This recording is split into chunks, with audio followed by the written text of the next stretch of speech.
Welcome, everyone, to a day of clarity and focus.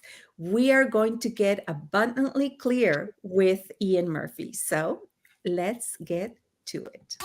Empowering women on a global scale. Welcome to Powerful Women Today with Carolina Billings. Powerful Women Today is on a mission of inclusion, rewriting his story to include her story, and empowering, raising, and amplifying women's voices with professional speaking, publishing, original podcasting, and web TV. And now here's your host, the founder of Powerful Women Today, Carolina Billings. Welcome, everyone. A very special day. We're going to speak about cash flow and profitability, my two best friends. Welcome, Ian. It's a delight to see you here today in studio. It's good to be here. Thank you. Thank you. Thank you. So you have some exciting news for all of our friends and family. This is the pre-launch to the pre-launch to the pre-launch. So you're the first one out there that is finding out about this incredible new venture of your company. And I love the fact that you are in such integrity that you're always telling your clients, level up, right? Like, pivot, realigned, do what it takes so that you are meeting your objectives, profitability and cash flow. And you've done just that in your own business, which is really what you respect out of entrepreneurs. So tell us about this new exciting offering that you are adding to your business. Yeah. So, I've been in business for 20 years as a bookkeeping brand. Bookkeeping and coaching is where we ended up. And, I'm always promoting processes and people and understanding your numbers and what are the metrics. And for many years, I had a business partner who had started as my office manager, and she did an incredible job as an office manager. And so I sort of asked her what her plan was. And she said, I want to own my own business. And I was like, hang on, I've got a brilliant one right here. Come on in. And I made the classic mistake of promoting someone out of their comfort zone. And more than out of her comfort zone, out of her competency. And my belief is that she could have learned that competency. And so part of the issue that came from that was that I then spent multiple years trying to get her excited, trying to, let her feel confident to grow into this new, larger role, when in fact she really was unwilling. I thought she was. Yeah, because I guess, we often think of people having their own agenda as a negative, but the reality is that people should have their own agenda. The part that I think is the gap a lot of times is that they don't articulate it. So you think you're on the same path. Right. But in fact, you got two complete different agendas. And not in a judgment, but in a fact checking, right? Right. So what you're describing is quite common in business. Very common, right? And and we did a bunch of sort of personality tests, DISC and Colby and 16 personalities and Enneagram and all these things to try to understand each other better. And I think, the piece that I was really missing was not everyone feels safe being honest. And so we kept bumping up, right? We were an 800, a 900, we got up to 948,000 last year in sales.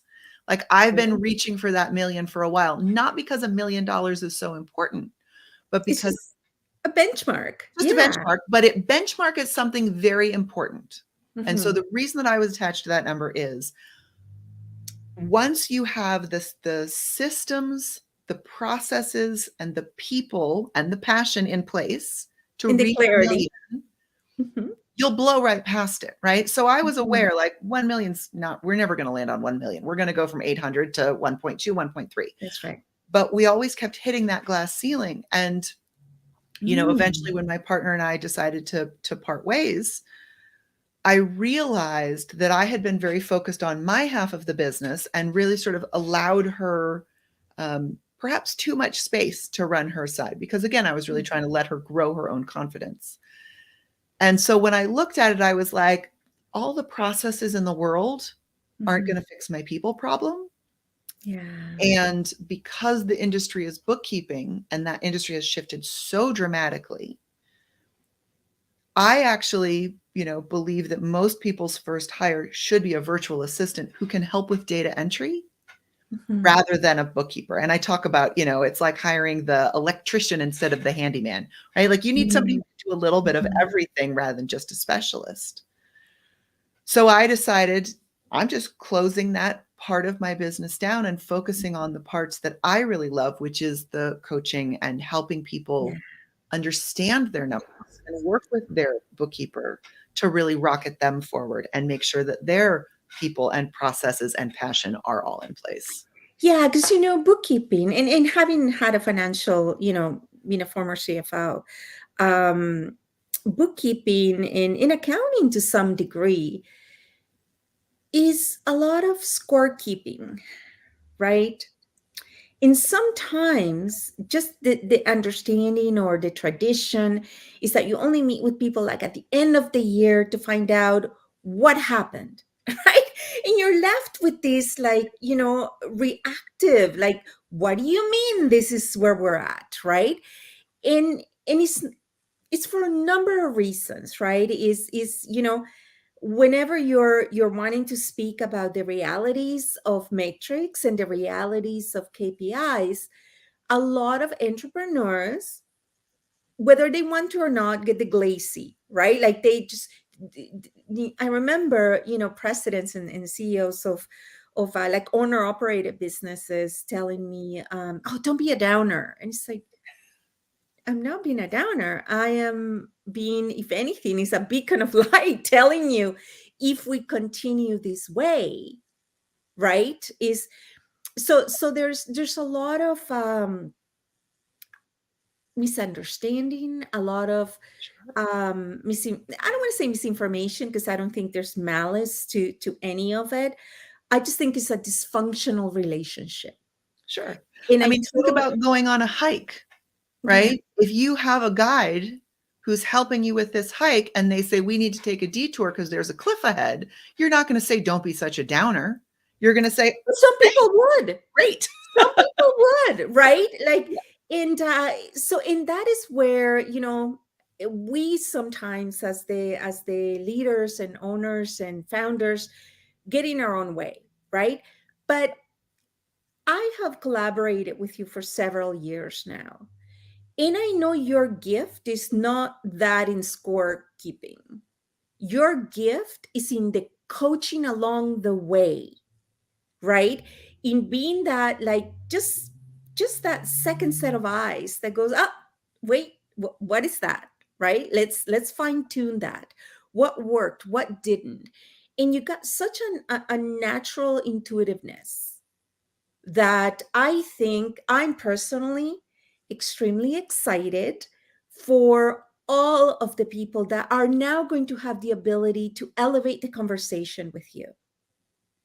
Yeah. I mean, one of the other things that I'm sure you've heard me say before is that, trying to guide your business only by using your accounting reports is like driving by looking in the rearview mirror. It tells you where you've been, which is important. But what we really need is the headlights down the dark road ahead. And that's why I'm such a fan of Profit First, right? Yes. Because it Yes. flips that traditional accounting formula from sales minus expenses equals profits, which makes it a leftover, Mhm. to sales minus profits, setting aside and protecting it, equals expenses. Now I Yeah. have a natural budget. I don't need to get lost in spreadsheets, right? And my bank balance is telling me what am I on track or not, rather than just having someone who's my bookkeeper where I'm like, you know, right, but I want to spend on this. It's funny because a lot of accountants, kind of uh, look down into like cash accounting, right? Like, that's just so primitive, right? But the reality is this: profitability and cash flow. Most businesses go out of business not because they're not selling, but because they run out of cash. They So run out of their operational cash. yeah, Yes. I have the statistics behind that, at least for Oh, the beautiful. US, Love it. which is, of course, right? 50% of small businesses in the US fail in their first 3 years. Yes, and that's pretty North 90, American experience. Yes. 90% fail before year 10. Of Really? Okay. of the businesses that fail, Mhm. 84%, it's because of cash flow. It's because they didn't have the cash that they needed when they needed it. So sometimes they're making multiple millions of dollars in sales, Mhm. but they're spending multiple millions and one on That's right. expenses. And usually if especially for a founder and owner operated business, what drops to the bottom may mean that you are in fact working for all the people that are working for you. And I remember I said that to an owner operator, president a while back, right? And when we're just like doing the recap and reviewing all of it, and I said, you do realize that you make less than your VPs, and you're in fact working for them. Like you're creating the container for them to live this lifestyle. That's not the lifestyle you're generating for yourself. And I remember him being totally indignant at my comment. And he said, but it's black and white, right? And is that ego? Is that so there's in this beautiful fusion of behavioral modification and coaching, which is why you're leveling up, because if you don't change the behavior, no amount of consulting in the business is going to turn things around, right? And it seems, in my opinion, in my years growing businesses and in human resources and whatever, it seems to be twofold with it. And I'm just telling you my firsthand observations is that with a lot of men founders, gentlemen, sometimes it's ego, right? It's like, I'm the founder. I know better. I know better in my own house that you will know. And like I said, we've had situations like that gentleman I'm speaking of. He could have had the minister of finance telling him, this is what you need to do. And he would still insist, I know better in my house. It's like, okay, he's no longer in business. Let's just let the record show, right? And with women, is the opposite. A lot of women bootstrap their startup and the growth of their business, or their self-finance on a couple of fronts. One, because there's the funding for women, the venture capital for women, or the funding for women is just not as abundant and it is for men. And also because women are reluctant to get in debt to get started, right? In Some many women occasions. are also reluctant to ask for what they want, right? Yes. And Yes. that's a big one.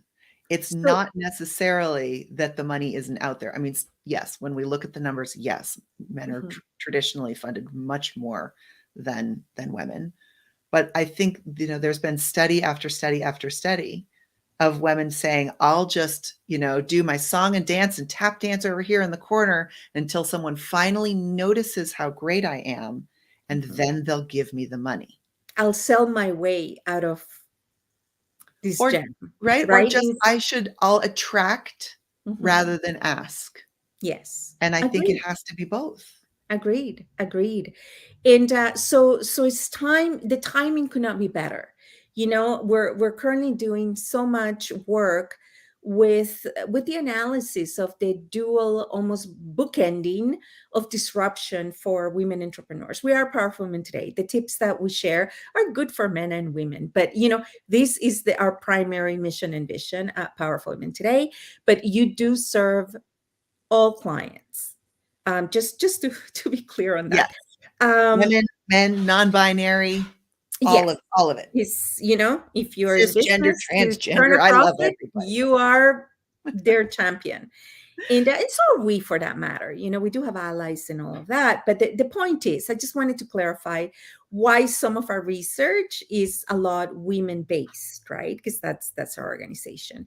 So women have gone through this back and back disruption between, COVID being a recession after the type of businesses it affected, and the mental health that went along with it. And now we have all this artificial technology and all of these, beautiful, like I'm all for it, but it's a disruption. And as much as innovation is a disruption for a lot of segments of the population, that's where you come in, right? Not on the technology side, but in knowing how does this, what does this have to do with the price of bread? Right? What does this have to do with the profitability and cash flow? Because you've got those two, you're on your way. You're on your way. So you've developed a method called the Abundantly Clear Method. So tell us all about that.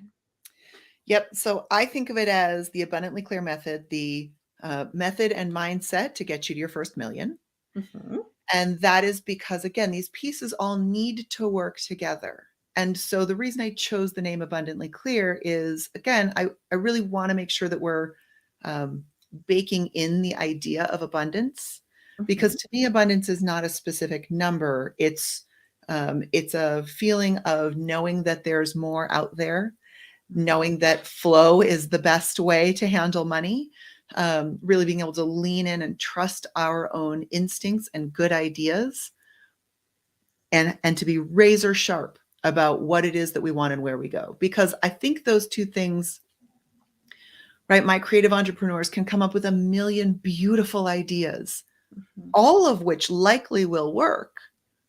But if you try to do everything, you're doing nothing, right?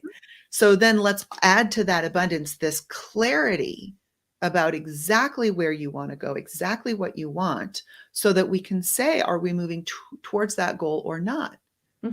Back to our hike, right? If we're trying to get to the top of a mountain, but we don't have a destination, we're not clear like how important is getting to the top to us, and why is the top important? Is it so we can say I did it? Is it so that we can enjoy the view? Is it, because that's the length of time we enjoy hiking? Whatever it is, then we'll wander around in circles.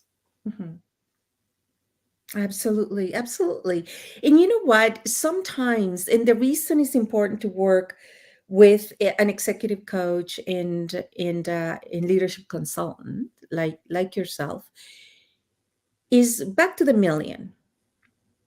The reality is, what does that million represent to you? Right? Because you can actually be more profitable at 500,000. Absolutely. You can actually be more profitable at being a $300,000, $400,000 solopreneur consulting organization, right? What does the million represent? Now, there's good and bad to both. It's not like the million's bad and the $300,000 is good. No, not at all. There's good and bad to both.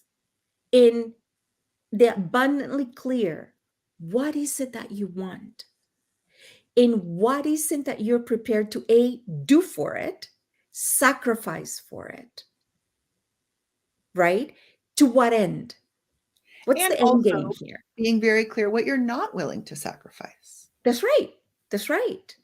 Everybody dreams of in my corporate career, I dealt a lot with the big players like Costco and like all these things, right? So you always know of that entrepreneur that makes that delicious soup at home, whose dream is for Costco to carry their soup, right?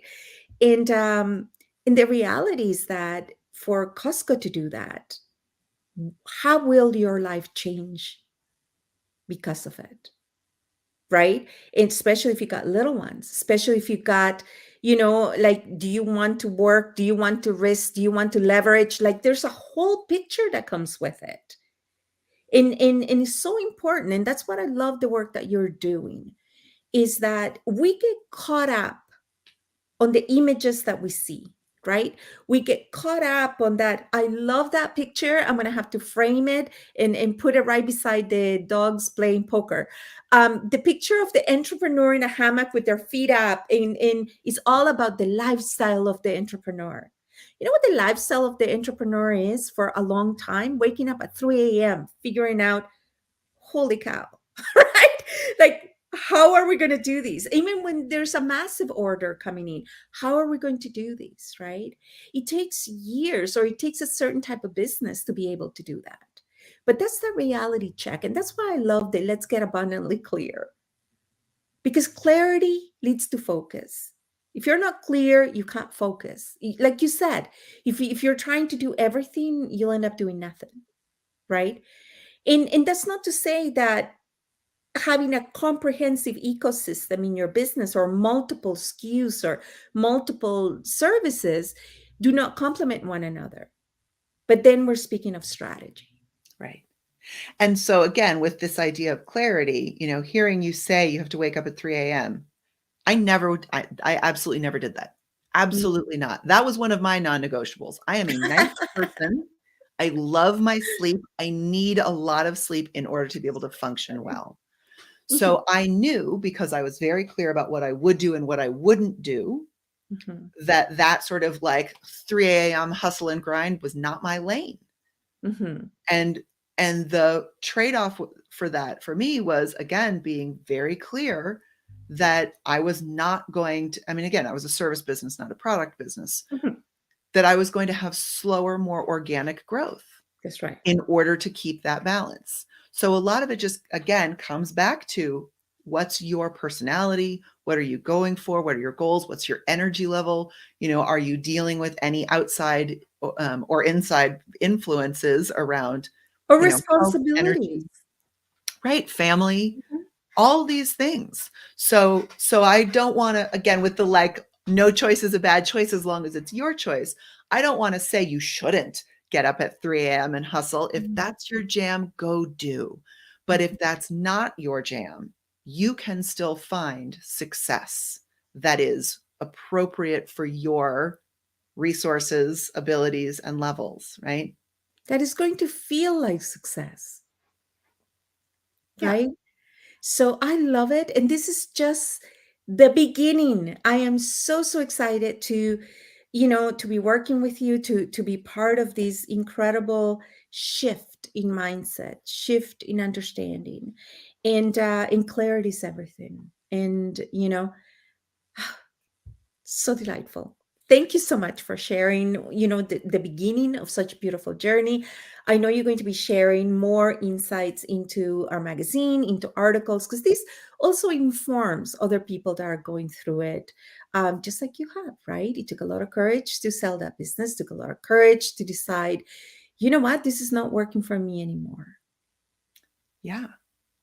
So what, we're at the top of our segment. What can someone do today, and next to contacting you and staying tuned to all the wonderful things to come?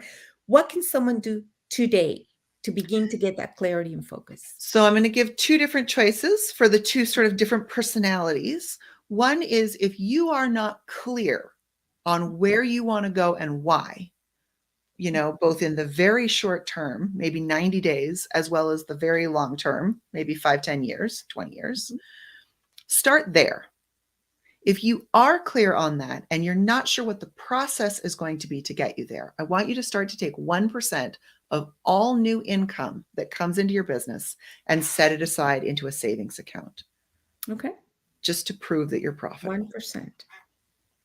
1%. Beautiful. Lovely, insightful, and, encouraging as always. Thank you, everybody, for joining us. And as I said, stay tuned. Bye. Empowering women on a global scale. This has been Powerful Women Today with Carolina Billings. To learn more about how you can join and transform your life and the lives of women everywhere with professional speaking, publishing, podcasting, and web TV, visit powerfulwomentoday.com. Remember to subscribe to this podcast on iTunes, YouTube, or wherever you like to listen and watch your podcasts.